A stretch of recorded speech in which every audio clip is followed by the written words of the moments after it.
बच्चों, online class में तुम सबको स्वागत है। मैं जयंती कौर शर्मा, हिंदी शिक्षिका, जिला स्कूल भद्रक। ओम नमो भगवते वासुदेवाय। आज जन्माष्टमी के पावन अवसर पर आप सभी को बहुत बहुत शुभकामनाएं। मेरे प्यारे नवीं के विद्यार्थियों को स्वागत है डिजिटल लर्निंग के लिए। आज मैं एक ऐसा विषय लेकर तुम्हारे पास आई हूँ कि जो जन्माष्टमी के पावन अवसर पर एक सुंदर और वात्सल्य रस भक्ति रस में भरपूर एक पद सूरदास के पद लेकर आई हूँ तुम्हें पढ़ाने के लिए। इस कविता का नाम सूरदास के पद। इस पदों को सूरदास जी ने लिखे हैं। मैं पहले कवि परिचय हम पढ़ेंगे। कवि परिचय बता रही हूँ तुम्हें। कवि परिचय: सूरदास भक्ति काल के सर्वश्रेष्ठ कृष्ण भक्त कवि हैं। उनका जन्म सन 1478 में दिल्ली के निकट सीधी नामक गांव के गरीब ब्राह्मण परिवार में हुआ। वे अंधे थे, पर लगता है वे जन्म से अंधे नहीं थे। मथुरा और आगरा के बीच जमुना नदी के तट पर स्थित गौ घाट पर उन्होंने संगीत, काव्य और शास्त्र का अभ्यास किया और विनय भाव से पदों की रचना की। आगे चलकर वे वल्लभाचार्य के शिष्य बन गए और ब्रज जाकर गोवर्धन के पास पार्श्वली नामक जगह पर अपना स्थायी निवास बनाकर पद लिखते रहे। जो ऐसे पद है ना, ये सब पद वे पार्श्वली नामक जगह पर अपने स्थायी निवास बनाकर वहाँ लिख रहे थे ब्रज में। और सूरदास वात्सल्य रस के बड़े भवुक कवि हैं। इसमें वात्सल्य रस और भक्ति रस भरपूर है। राजभाषा पर उनका पूरा अधिकार था। सूरसागर उनकी प्रमुख प्रामाणिक रचना है। सूरसागर में बाल लीला वर्णन है। इसमें उन्होंने श्री कृष्ण की बाल लीलाओं का वर्णन बहुत सुंदर ढंग से किया है। बहुत सुंदर ढंग से सूरसागर में सूरदास जी बाल लीलाओं का वर्णन किए हैं। बाल लीला क्या बाल लीला ना, कवि ने कृष्ण का पालने पर झूलना, घुटनों के बल पर चढ़ना, चांद के लिए मचलना, नहाते समय रुठ जाना, मक्खन की चोरी करना आदि प्रसंगों का बड़ा मनमोहक वर्णन सहज और सुंदर सरस ढंग से किया है।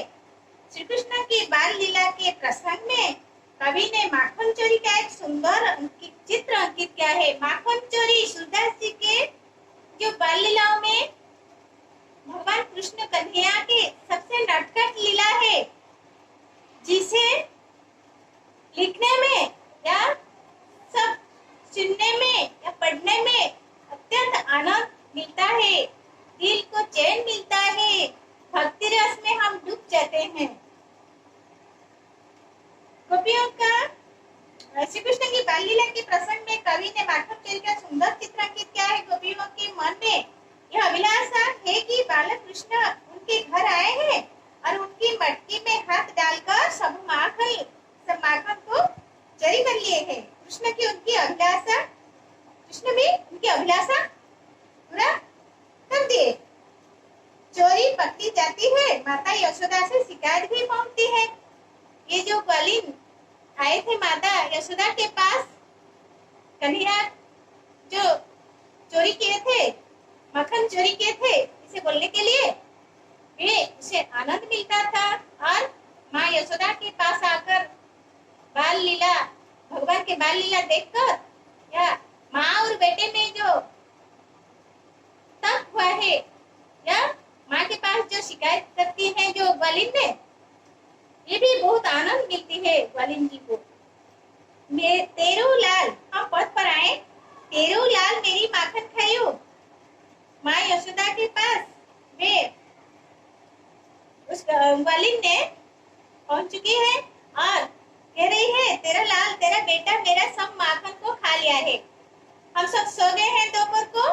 वे दोस्त को लेकर, अपने साथियों को लेकर हमारे घर में सब माखन चोरी कर लिया है और मटकी को तोड़ दिया है, टूटा दिया है, इसलिए चींको पे चढ़कर सब कुछ खा लिया है और कुछ भी नीचे गिरा दिया है। दोपहर दिवस जानी घर सुनी, ढूंढी ढूंढोरी जा ही आयो, खोज खोज कर हमारे घर आ गया है और अपने दोस्तों को लेकर सब खा लिया है, माखन चोरी कर दिया है और अपने साथियों को भी दे दिया है। छींके काढ़ी खाट पर चढ़ मोहन, छींका ऊपर है, वह अपने साथियों को लेकर वहां पहुंचकर सब कुछ खा लिया है और कुछ नीचे गिरा दिया है। ऐसे ही हर रोज करता है वो, हमारे घोरोस हानि होती है, सब कम हो जाती है इसे। अब कैसे मक्खन बनाएंगे, हम क्या करेंगे, कान्हे को कैसे खिलाने आएंगे हम, ये तो सब खा लिया है पहले से। यह ढोटा कौन रंग लायो, ऐसा बेटा तुम कहाँ से लाए हो। सुरदास कहती ब्रज नारी खुद अनोखो जायो, सुरदास कहते हैं यह अनोखा है, अनोखा बेटा है, ऐसा बेटा और कोई नहीं है। इसलिए ये जो भक्ति और वात्सल्य रस में भरपूर एक कविता सबको आनंद देता है, क्योंकि सबके साथ ये जो भक्ति भाव और वात्सल्य भाव सबको बांटने के लिए सुरदास जी हाँ ये जो इस पद की रचना किए हैं सुरसागर में, और उससे कुछ और हमें आज पद के माध्यम से हम कुछ कृष्ण कन्हैया के बारे में और माँ यशोदा के बारे में कुछ बात हमें सुनाते हैं। वे नटखट लीला माखन चोरी का है, एक ज्यादा लीला तो है भगवान कृष्ण के, परंतु तो नटखट लीला एक लीला जो माखन चोरी एक नटखट लीला है। मेरे छोटे छोटे हाथ हैं, भगवान कहते हैं, भगवान कृष्ण कन्हैया कहता है अपनी माँ से, माँ तुम मुझ पर विश्वास करो, ये सब झूठ बोल रहे हैं, वे बहाना बनाकर आए हैं, वे कुछ बहाना लेके आए हैं कि मेरे नाम में झूठ बोल रहे हैं, मैं माखन नहीं खाया हूँ। इसलिए भगवान कृष्ण बार बार माँ से कहते हैं मैया मोरी मैं नहीं माखन खायो, मैया मोरी मैं नहीं माखन खायो। अपनी माँ से कहते हैं कि माँ मैं माखन नहीं खाया हूँ, ये बहाना बनाकर ये गाली ले आकर तुम्हारे पास झूठ बोलते हैं मेरे नाम ना में, इसलिए तुम विश्वास मत करना, मैं तेरा बेटा हूँ ना, तुम मेरी प्यारी माँ है ना, इसलिए तुम कभी उनकी बातों में मत आएंगे। तुम झूठ, ये सब झूठ बोल रहे हैं, वे बहाना बनाकर आए हैं, गोपियाँ शिकायत करने आते हैं यशोदा माँ के पास। कान्हा कहता है मेरे पास समय कहाँ है, तुम तो मुझे सवेरे से भैया के साथ, बड़े भैया बलराम के साथ, मुझे तल के साथ मुझे मधुबन लेते हो, गोधन लेकर मैं वहाँ चला गया हूँ और सांझ को लौट आता हूँ, इसलिए मेरे पास तो समय नहीं, मैं कैसे माखन चोरी किया हूँ। इसलिए ये सब झूठ बोलते हैं, तुम उनकी बातों में मत आओ माँ, मेरी माँ तुम। इसलिए वे जब अनायास से कृष्ण के मुख से यह निकल गया, माँ यशोदा को विश्वास आ गया कि मेरा बेटा माखन चोरी नहीं किया है। इसलिए बार बार जो गलित ने ये कहते हैं कि जरूर ये जो कान्हा या कन्हैया हमारे माखन चोरी कर लिया है या खा लिया है, इसलिए तुम उनकी माँ हो, उनको डांटो और संभालो, अपने बेटे को पास रखो। परंतु कन्हैया यह नहीं मानता है। इसलिए जब कन्हैया कहता है माँ क्या मैं तेरा बेटा, अपना बेटा नहीं हूँ, तो मुझे बार बार क्यों ऐसा आरोप लगाते हो, वालिन की बातों में विश्वास करते हो। माँ यशोदा को पर बहुत दुख हुई और दर्द हुई कि वह मेरा बेटा है, मेरा लाडला है। किसी ने कहा तुम मेरा नहीं, तुम मेरा बेटा हो, तुम मेरे बेटे हो और मेरी आंखों का तारा हो, दिल के टुकड़े हो, बेटा आ जाओ। माँ यशोदा ने उसे गले लगा लिए और बोले कि माँ तुम मेरे बेटे हो, तुम मेरे आंखों के तारे हो, दाऊ बलराम और तू मेरा बेटा है, ये सब झूठ बोलते हैं तेरे नाम। मैं कभी भी उनकी बातों में विश्वास नहीं कर रही हूँ। इसलिए हे कान्हा, रे कान्हा, तुम हमारे घर में मैं जो माखन बना रही हूँ उसे खाओ और कभी भी उन लोगों के घर मत जाओ। परंतु भगवान कृष्ण, ये तो बाल लीला है, ये तो भगवान की लीला, ये सबको सुनने में, देखने में और खिलाने में चोरी करके जो ये जो लीलाएं कर रहे हैं, इसे गोपियों को आनंद मिलती है। इसलिए वे माँ के पास आती है और बार बार ये उनके माँ को शिकायत करती है। ये भगवान की लीला है, भगवान की लीला किसे आनंद नहीं देती है, सबको आनंद मिलती है सुनने में और पढ़ने में और करने में भी। भगवान की लीला जो देख रहे हैं, रामायण महाभारत और सब सारे ग्रंथों में, धर्म ग्रंथ है, उनमें हम भगवान की लीला है देख रहे हैं। ये तो कान्हा है। आज पावन जन्माष्टमी के अवसर पर हम कान्हा जी को प्रार्थना करते हैं।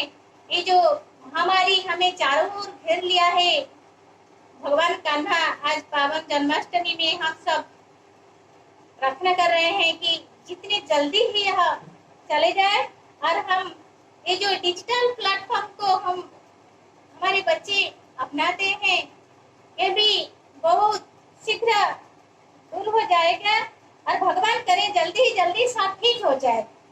हम तुम्हारे सामने आए और ऐसे हंसते खेलते तुम्हारे चेहरे को देखें, हमें आनंद, इसमें भी आनंद मिलेगा। इसलिए ये जो महामारी के लिए हमें हमेशा सचेतन रहना पड़ेगा। हमें हमेशा बच्चों, तुम अपने साथ में अगर कहीं बाहर निकलो तो अपने साथ में मास्क लेना और पिताजी माताजी और घर में सब गुरुजनों और सबको ख्याल रखना तुम, और अपने को ख्याल रखना, घर में रहना, सुस्त रहना और गुरुजनों की बात मानना। और हमेशा जो सब सवाल में इससे पहले भी कुछ सवाल तुम्हें करने के लिए अपने कॉपी में करने के लिए दी थी, आज भी ये जो कठिन शब्द है इसे लिख लो अपने कॉपी में। और मैं भी एक बार पढ़ रही हूँ। लाल का मतलब, लाल का अर्थ है पुत्र, ढूंढी ढूंढी हला, खोज खोज कर, छीका हला, सीका या रस्सी। और मोहन किसका नाम है? कृष्ण का नाम। एक दूसरा नाम धरते हो हला, गिरा दिया। मोरस दूध, दही, मठा, माखन, ये सब दूध से बनाए हुए सब। ढोटा का मतलब पुत्र और अनोखा का मतलब आश्चर्य। हम तो आज इस पवित्र जन्माष्टमी में ये जो पवित्र लीला भगवान कृष्ण जी के, कान्हा जी के हम तो देखे हैं या पढ़े हैं। आज सबके उपवास है। भगवान कान्हा सबकी भलाई के लिए, जो जगत कल्याण के लिए मैं भगवान से प्रार्थना कर रही हूँ कि ये महामारी जल्दी ही हमारी धरती से दूर हो जाए। भगवान करें सब सुस्त रहे, सुरक्षित रहे, बस।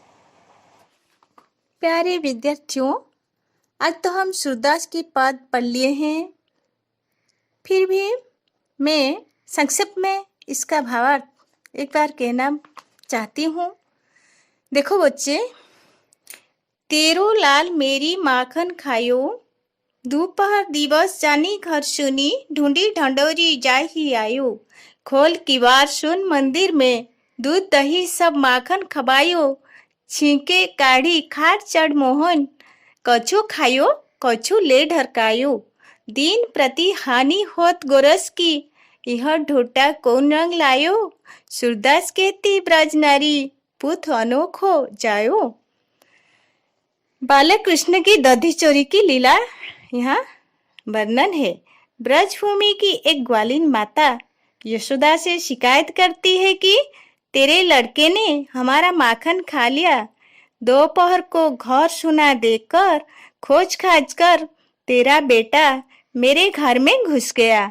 उसने सुने घर का किवाड़ खोल दिया और घर में जो कुछ दही, दूध, माखन रखा था सबके सब साथियों को खिला दिया। खाट पर चढ़कर उसने छींके पर रखे हुए दही को भी खा लिया और कुछ गिरा दिया। इस प्रकार हर दिन दूध, दही, माखन का नुकसान होता है। पता नहीं यह लड़का कौन सा रंग या ढंग लाया है। तुमने तो एक अनोखे लड़के को जन्म दिया है। बस यह इसका भावार्थ है। तुम घर में इसे पढ़ना। प्यारे विद्यार्थियों, तुम्हारे लिए कुछ सवाल है। इस सवालों का जवाब तुम जरूर घर में रहकर अपने कॉपी में करना। पहला सवाल है, इस कविता का नाम क्या है और कवि कौन है? दूसरा सवाल, यहाँ लाल किसे कहा गया है? तीसरा, किस समय घर सुना था? चौथा, प्रतिदिन किसकी हानि होती थी? पांचवा, दही कहाँ रखा हुआ था? छठा सवाल, तुक मिलाइए। मेरी, खायो, गोरस। इसके तुक वाले सब अपने कॉपी में जरूर लिखना। आज इतना ही। सुस्त रहो, घर में रहो, अपने को ख्याल रखना, गुरुजनों की बात मानना। सुखी रहो बच्चों। बहुत बहुत शुक्रिया विद्यार्थियों। फिर मिलेंगे अगले क्लास में।